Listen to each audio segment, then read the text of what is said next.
The polished marble floors of Westbridge Capital gleamed under the harsh light, reflecting a world of designer suits and sharper judgments. Executives whispered, interns chuckled, and one smug candidate even tossed a dollar bill at her feet. They thought she was lost. They thought she didn't belong. But what no one in that towering skyscraper knew, not the hiring panel, not the fast-tracked Ivy Leaguers, not even the CEO, was that the woman they were mocking owned the very building they were standing in. And by the end of the day, their careers, reputations, and illusions of power would collapse quietly, completely, and publicly. Because Rachel Monroe didn't come to get a job. She came to change everything. One. The perfect disguise. Steps into the wolf's den that morning. Westbridge Capital had no idea that fate had just walked through its revolving glass doors. It was an early autumn morning in Manhattan, September. Air carrying a slight chill, but inside the financial tower, everything was as hot and stifling as usual. The blare of taxi horns mingled with the hurried chatter of tie-wearing men, and the sunlight slanted through the skyscrapers, reflecting off the gleaming brass plaques of investment firms. But on the ground floor of Westbridge Capital, where opulence reached its peak, a quiet yet seismic event was about to unfold. She stepped into the lobby, not in a luxurious limousine, nor with the sharp click of high heels echoing on the polished marble floors. Her footsteps were so light they were almost soundless, a strange contrast to the vibrant hum of hundreds of voices, the incessant ringing of phones and the clinking of Rolex watch bands against each other. Her plain white linen blouse, unadorned, no brand logo, seemed utterly lost in a world of $1,000 suits and meticulously tailored designer dresses. The linen fabric, soft and breathable, couldn't compare to the crisp, lustrous silk or cashmere worn by those around her. It spoke of comfort rather than impression, practicality rather than vanity. Her warm, scuffed canvas tote bag, slung over her shoulder, looked like a casual afterthought, not a purposeful accessory. It was heavy, laden with the essentials of daily life, not sleek leather wallets or ultra-thin tablets. And her flats, oh, they had clearly seen more sidewalks than boardrooms. Their heels were worn, their tips slightly scuffed.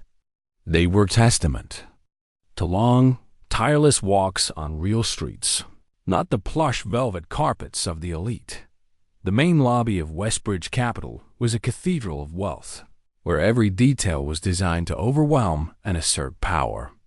The 30-foot ceiling soared skyward like a proud declaration. The white marble floors, polished to a mirror shine, reflected the images of massive crystal chandeliers, the size of small pickup trucks suspended mid-air. Light gleamed, reflecting off every polished surface, making the atmosphere dazzling and detached. The thick scent of designer cologne mingled with the smell of new leather and high-grade ink from countless contracts, filled the space, forming an invisible yet distinct layer separating those who belonged from those who did not. In that air, thick with sharp judgments, Rachel Monroe's quiet steps glided by. She was not hurried, not looking down, but neither was she seeking attention. She simply existed. And her presence, in some indefinable way, disrupted the harmony of this cathedral. Quick glances turned into annoyed frowns. The hushed whispers of executives, men in their $1,000 suits, clutching tablets and talking into Bluetooth headsets, suddenly became clearer, carrying an undertone of disdain.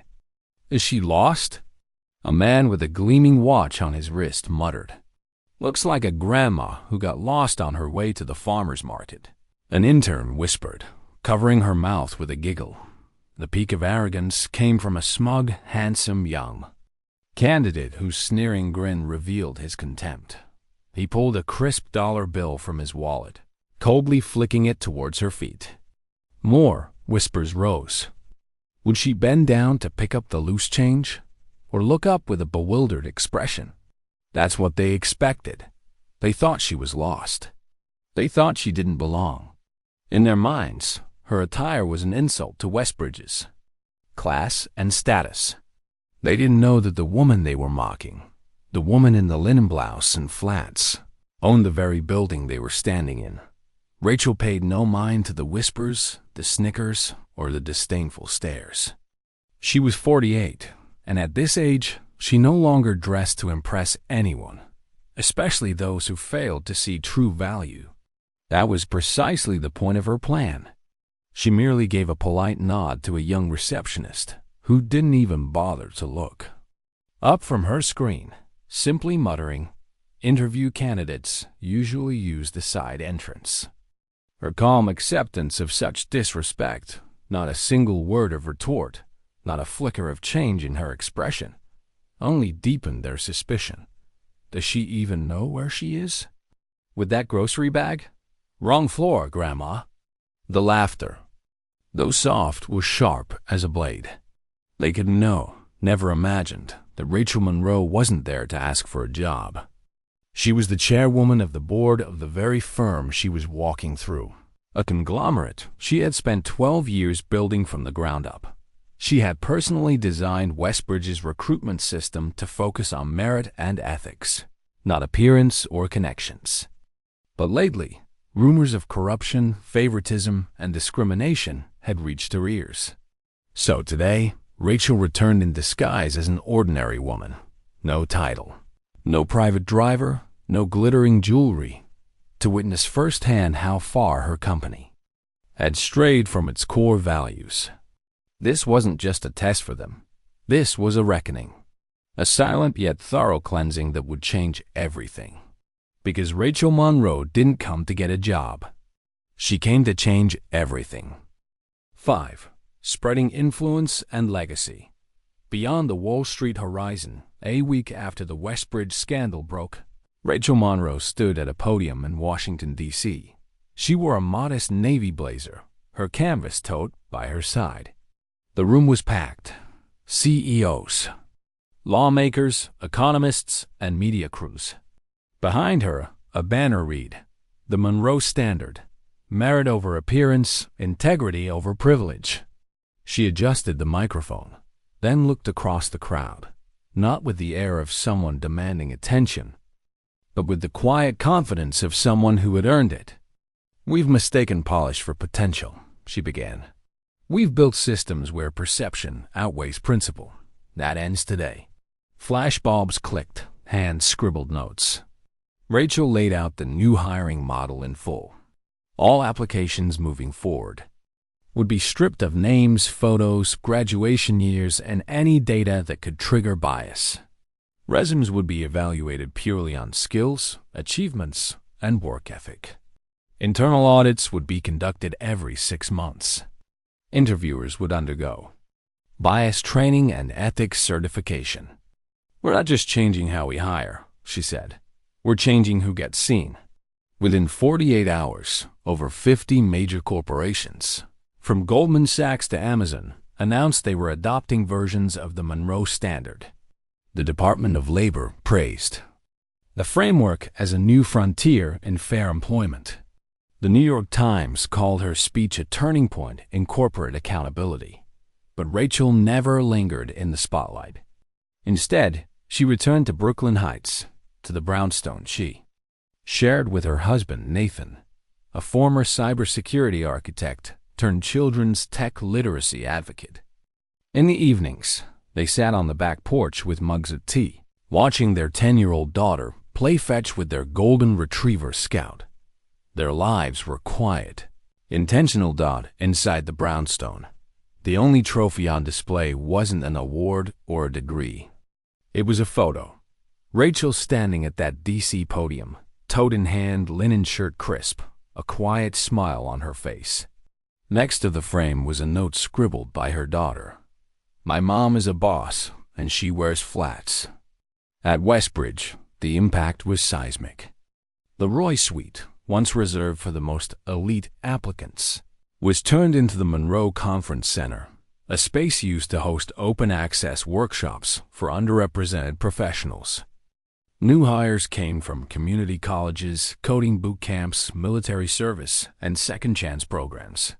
Rachel personally reviewed the first wave of anonymized applications and hand-selected 10 team leads, who had once been overlooked simply because they didn't look the part. The culture changed, slowly but truly.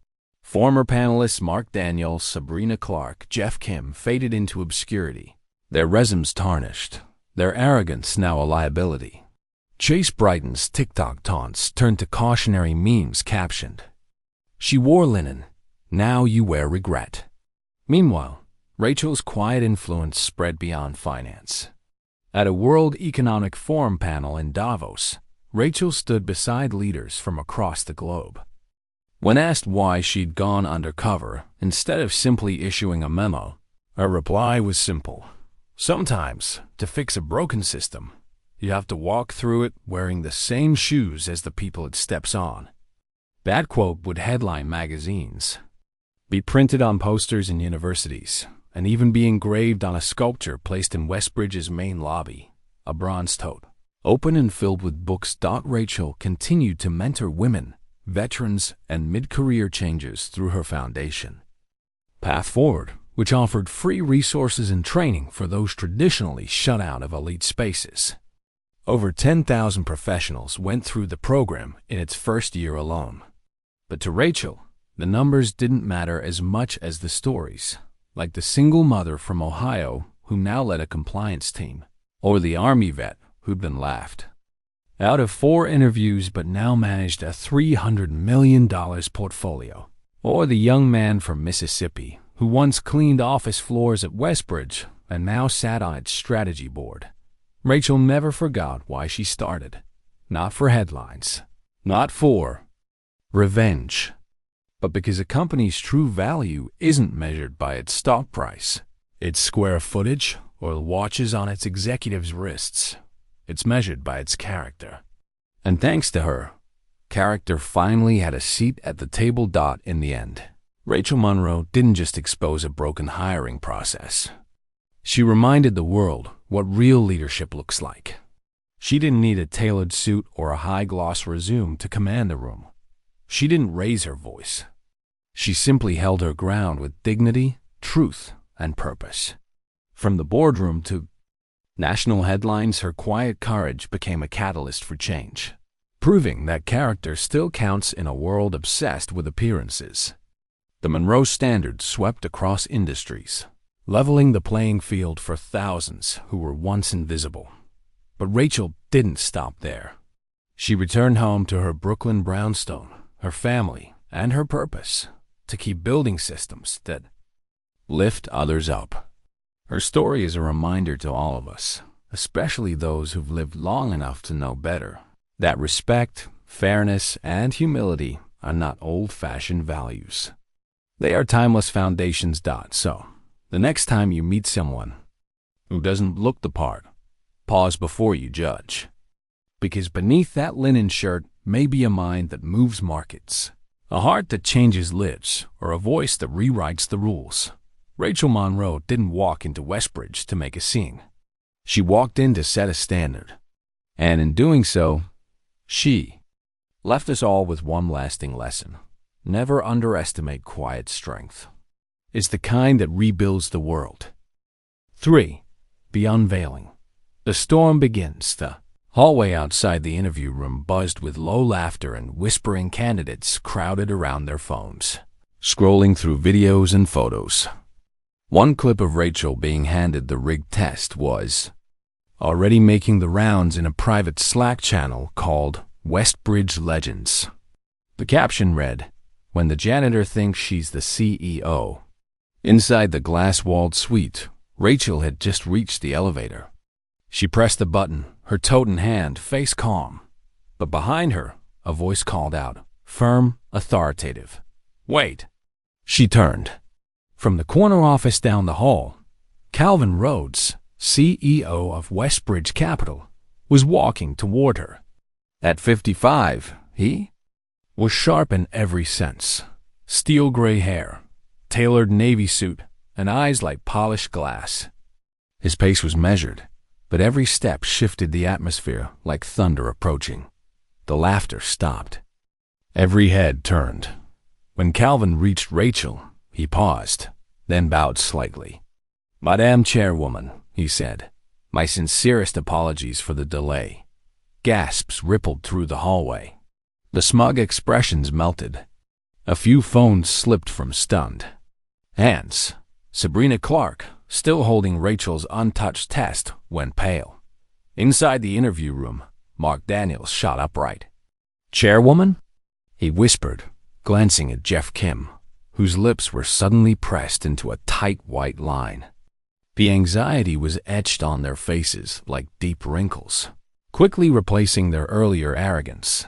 Rachel nodded once and stepped forward. She unbuttoned the linen blazer she'd worn all morning and revealed a small gold-plated badge clipped to the inside of her blouse. It gleamed under the recessed lights, a sudden golden flash illuminating the truth.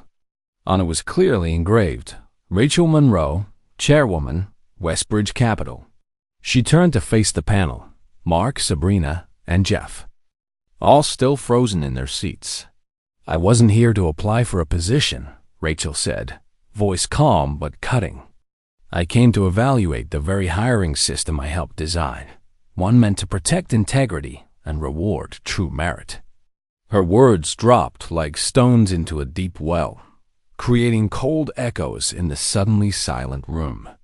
"Today," she continued, "you mocked a candidate based on clothing, dismissed a resume without reading it, and pre-selected a donor son for a senior leadership role." Mark's mouth opened, but no sound came. He looked like a beached fish, bewildered and helpless. Rachel pulled her tablet from her tote, tapping it once. The conference screen on the wall flickered to life. A chat log appeared, taken from the Westbridge Legends Slack group. Screenshots showed Jeff posting the "dressed to fail" slide with the caption, "Let's watch her fold." Sabrina had replied, "Let's send her to reception where she belongs." Those digital messages, once thought private, now stood in stark relief, publicly exposing their contempt and arrogance. Rachel clicked again. Another window opened. Bank transfers, $150,000 from Brighton Holdings into a shell account tied to Mark Daniels. Chase Brighton, now visibly sweating in the hallway, took a step back. A junior analyst silently blocked his path. No escape. "I trusted Westbridge would uphold its founding values," Rachel said, her eyes now hard. "What I saw today was rot. And rot spreads if left unchecked." Calvin stepped forward, his face a mask of contained fury.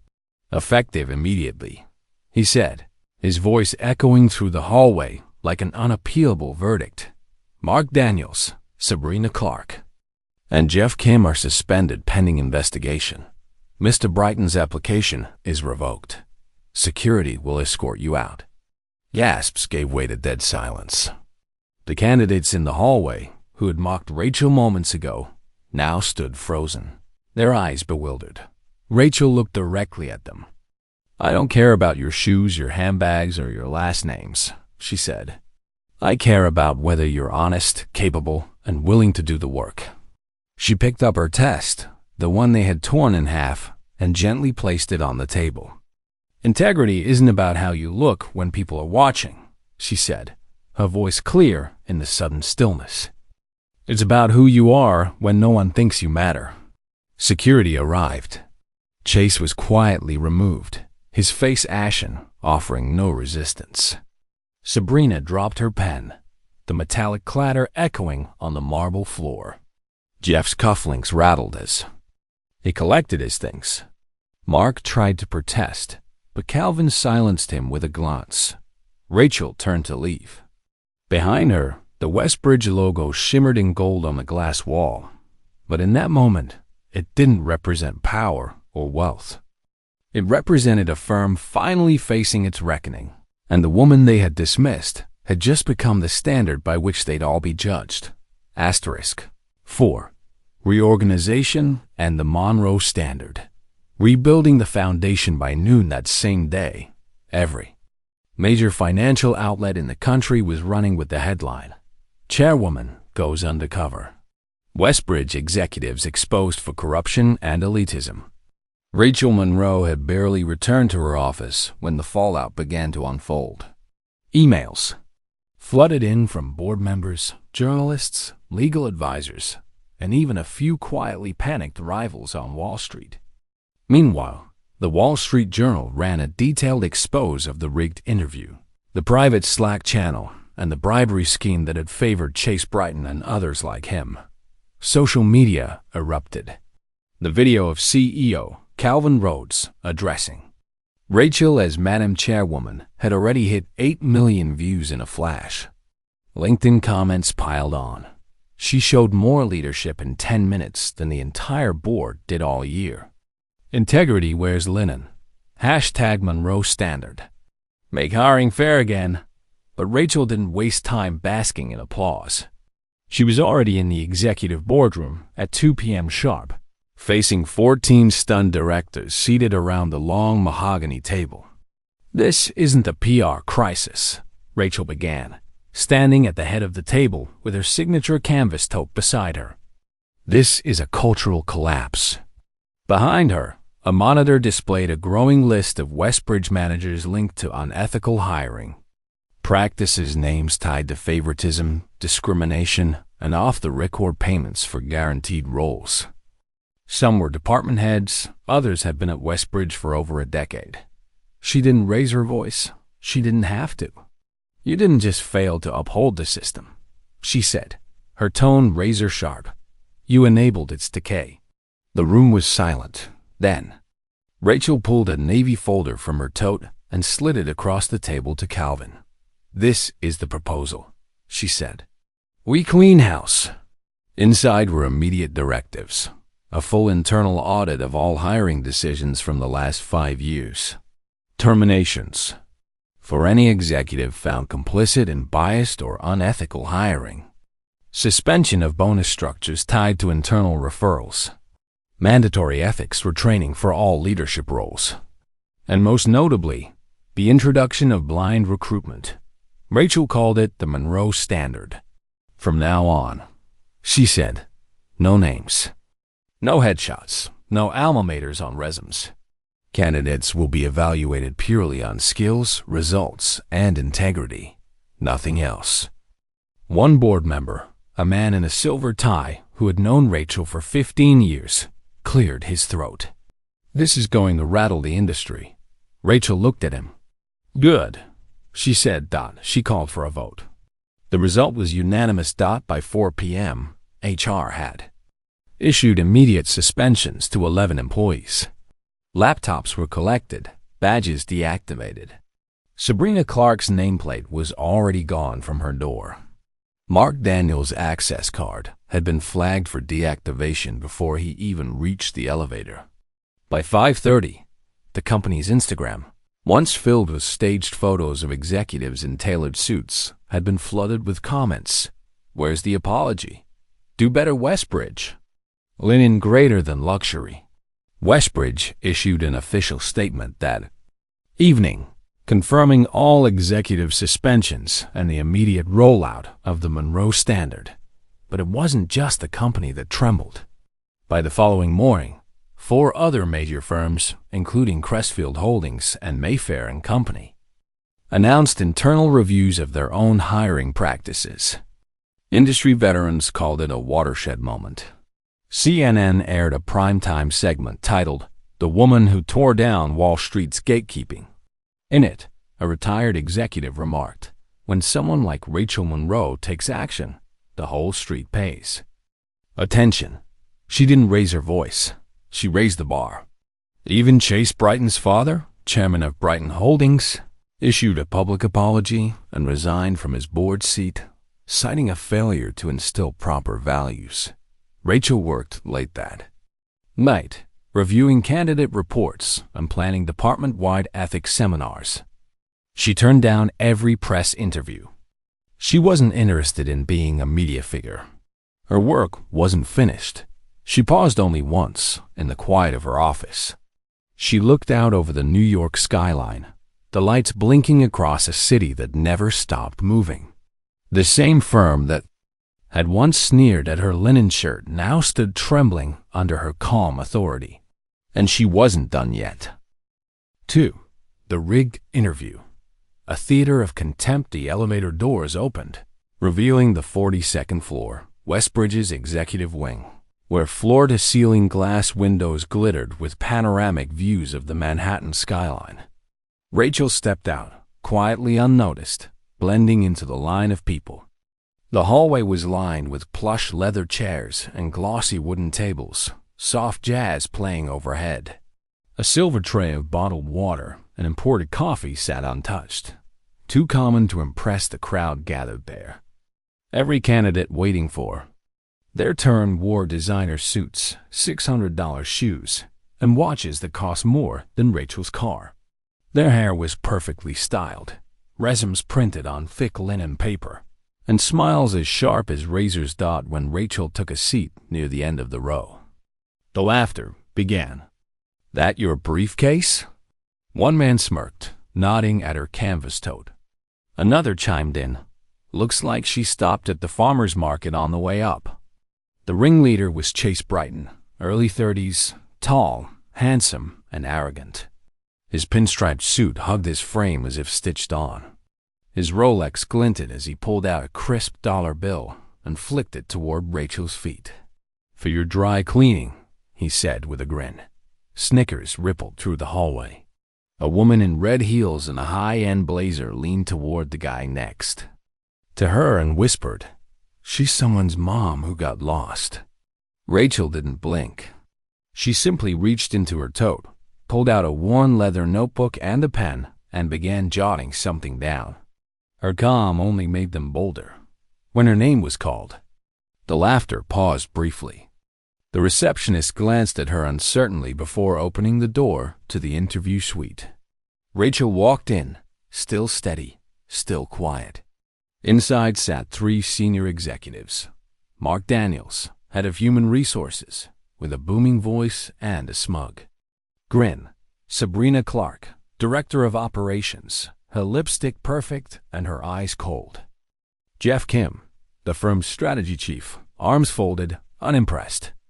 They barely looked at her. Mark leaned back in his leather chair. "Are you the actual candidate?" he asked, voice thick with sarcasm. "Thought you were with catering." Sabrina chuckled. "Is that linen for a job interview?" Jeff didn't speak. He just raised an eyebrow and clicked his pen slowly. Rachel placed her resume on the table. "If you'll review my experience, we can begin." Mark took one look at the folder, scoffed, and tossed it aside unopened. "We'll circle back," he said. "But first, tell me what made you think you could lead here looking like that?" Rachel met his eyes, her tone steady. "Because I've led teams across 3 continents and closed $80 billion in investment deals in the last 10 years. Sabrina rolled her eyes. "So you say, but here at Westbridge, presentation matters. Leadership has a standard." Then came the slide. Jeff flicked on the projector. A massive image lit the wall. A blurry photo of a woman in a linen blouse. Clearly Rachel, marked with a giant red X above it. Dressed to fail. The room laughed. Rachel didn't flinch. "Let's test your skill," Sabrina said, dropping a packet. In front of her, "Here's a financial model with a few intentional contradictions. 5 minutes to solve it." It was 10 pages long. Rachel flipped through it calmly, recognizing the trap for what it was. Mark smirked. "We're looking for people who can think under pressure." Rachel began writing, clear, focused, silent. Halfway through, Jeff interrupted. "Where'd you go to?" "School again?" "Wharton, class of '98, Rachel replied. Sabrina blinked. "You expect us to believe that?" Rachel looked up. "I don't need you to believe anything. Just read my work." Time was called. Sabrina snatched the papers, didn't even glance at them. "You're not a fit," she said flatly. Wrong look, weak presence, mediocre answers. Mark added, frankly, I've seen interns with more poise. Chase Brighton suddenly appeared at the door, winked at Mark, and walked in uninvited. There's our guy, Jeff said loudly. Sabrina smiled and slid his folder, already marked Approved, to the top of the pile. Rachel stood, toad in hand, expression calm. I don't know of any candidate so outstanding that their wardrobe overrides merit. But if envelopes and old favors now outweigh skill, this company has lost its way. Mark stood sharply. Are you accusing U.S. of misconduct? Rachel didn't flinch. No, I'm confirming it. And with that, she walked toward the door, unshaken. Outside, whispers and phones waited, but inside, a storm had just begun to brew.